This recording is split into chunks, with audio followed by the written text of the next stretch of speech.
Hello बच्चों, कैसे हैं आप सब।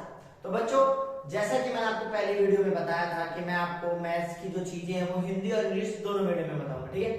तो आज का जो हमारा टॉपिक है मैथ्स का वो है क्यों।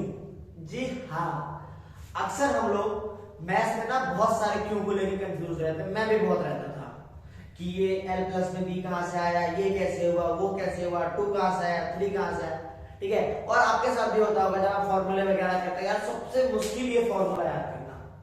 मैथ्स का सबसे कठिन काम होता है फॉर्मूले को याद करना।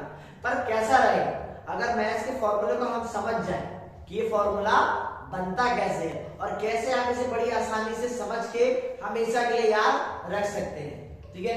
असल में बच्चों, मैथ्स में कोई फॉर्मूला होता ही नहीं है। जी हाँ, बिल्कुल सही सुना आपने, मैथ्स में कोई फॉर्मूला नहीं होता।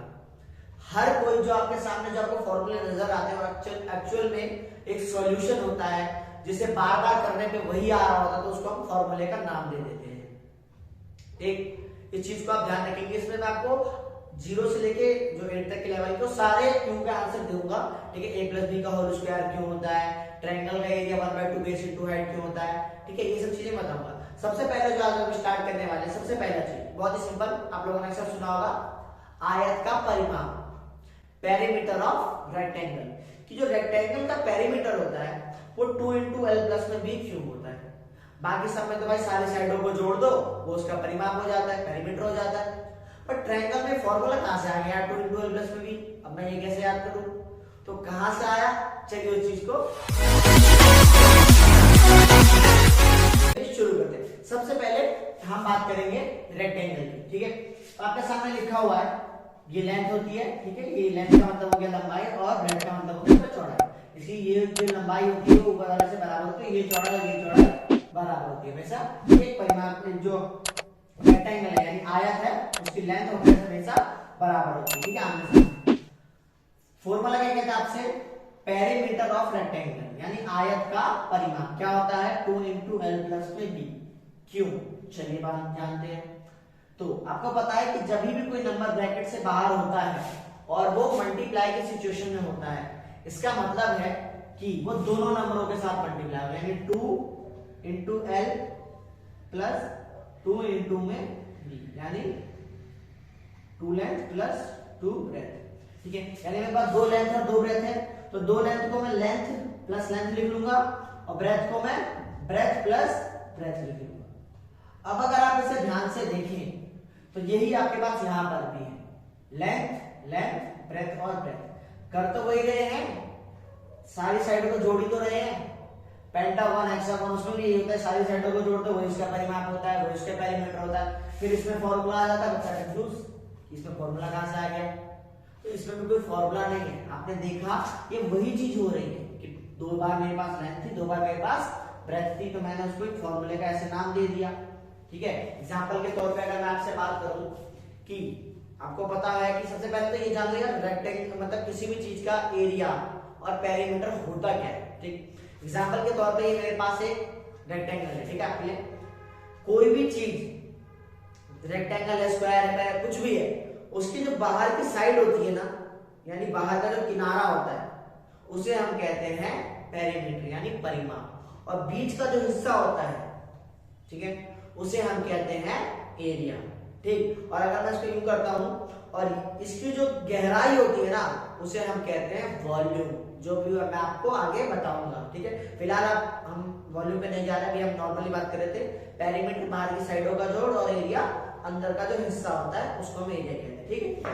तो आपको समझ में आया कि असल में ये कोई फॉर्मूला है ही नहीं, ठीक है। ये असल में एक सॉल्यूशन है जो हमें हेल्प करता है मैथ्स के क्वेश्चन को थोड़ा इजी बनाने में, ठीक। अब बात करते हैं कि जो ट्रायंगल है उसका एरिया 1/2 बेस इनटू हाइट का बात करते हैं त्रिभुज की यानी ट्रायंगल की, जो उसका एरिया होता है वो 1/2 बेस इनटू हाइट क्यों होता है, ठीक। चलिए देखिए, तो यहाँ पे मैंने एक ट्रायंगल बना रखा है, डॉटेड लाइन खींच रखी है जिसको मैं बता दूं क्यों खींची, ठीक है। सबसे पहले आप ये देखेंगे ABC ट्रायंगल है, इसका बेस 10 मीटर है और उसकी जो हाइट है वो 4 मीटर है, ठीक।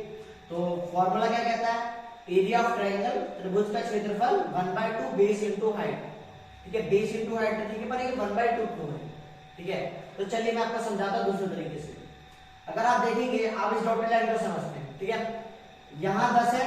अब मान लीजिए मैंने इसको एक प्रॉपर वो बना दिया, ठीक है, इसको यहाँ से कवर कर दिया।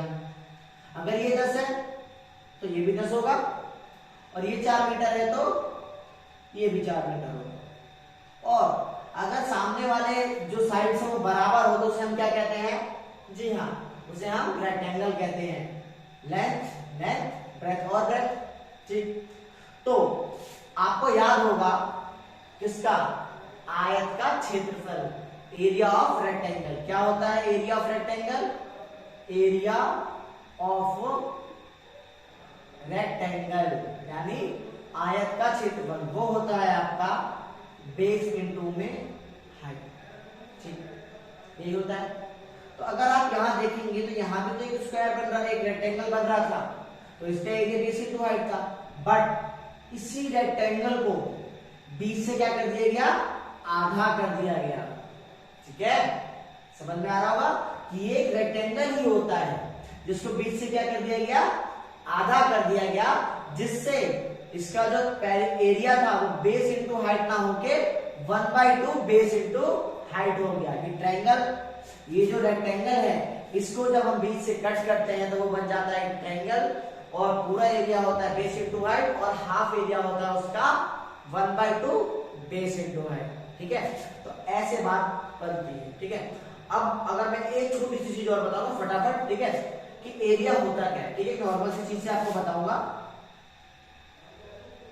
मान लीजिए ये मैंने आपको एक रेक्टेंगल दे दिया, ठीक, यहाँ पे आपको ये दे दी मैंने 4, और यहाँ पे मैंने आपको दे दी यहाँ पे 5, ठीक। तो एरिया जो मुझसे कहेगा वो क्या कहेगा? एरिया ऑफ रेक्टेंगल, ठीक।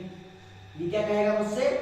बेस इंटू हाइट, यानी बेस इंटू हाइट नहीं होता, L इंटू बी होता है, ठीक, और इसका भी L इंटू बी होगा, ठीक, ठीक है। इसके लिए बेस था, लेकिन जब हम इसको रेक्टेंगल बनाएंगे तो उसके लिए तो ये लेंथ माना जाएगा और ये ब्रेथ माना जाएगा। इसके लिए बेस और हाइट है, पर रेक्टेंगल के लेंथ और ब्रेथ माना जाएगा, ठीक है। तो length into breadth, length into breadth कितना होगा? 5 इंटू 4 20। इसका मतलब क्या है वो समझो, 4 मीटर है, ठीक। इसका मतलब है, एक एजम्पशन मानते हैं 1 मीटर 2, ठीक है, यानी 1 मीटर 2 मीटर 3 और ये 4, 1 मीटर के 4 हो गए। यहाँ कितने हैं? 5, 1 2 3 4, ठीक है। अब यहाँ पे देखिए 1 मीटर 2 मीटर 3 मीटर 4 मीटर और 5 मीटर, ठीक। यहाँ से 5 मीटर होगा, वहां से कितने मीटर थे? 4 थे, तो हर 1 मीटर पे मैंने कट मारा और ये आपका 1 मीटर का रहता है। अब अगर आप इनके बॉक्स को गिनेंगे तो वो टोटल 20 बॉक्स ही होंगे। 1 2 3 4 5 6 7 8 9 10 11 12 13 14 15 16 17 18 19 20, यानी इसमें एक मीटर के टोटल कितने बॉक्स हैं? 20 बॉक्स हैं। इसे ही तो हम एरिया कहते हैं। समझ में आ रही है चीज? आज आशा करता हूं कि आपको ये चीज अच्छे से समझ में आई होगी। एरिया कहते हैं क्योंकि अक्सर हम एरिया निकालते थे, पेरीमीटर पता है, ठीक है, कि कोई भी चीज मान लीजिए ये स्क्वायर है मेरे पास, ये एक रेक्टेंगल है, मैं इसका पेरीमीटर निकालूं तो पेरीमीटर का बहुत इजी था, मैं बाहर की सारी साइडों को जोड़ दो, वही उसका पेरीमीटर होता है। पर एरिया जो होता है वो फॉर्मूला होता है, तो अंदर का जो हिस्सा होता है ना, पता कैसे चलता है कि वो है।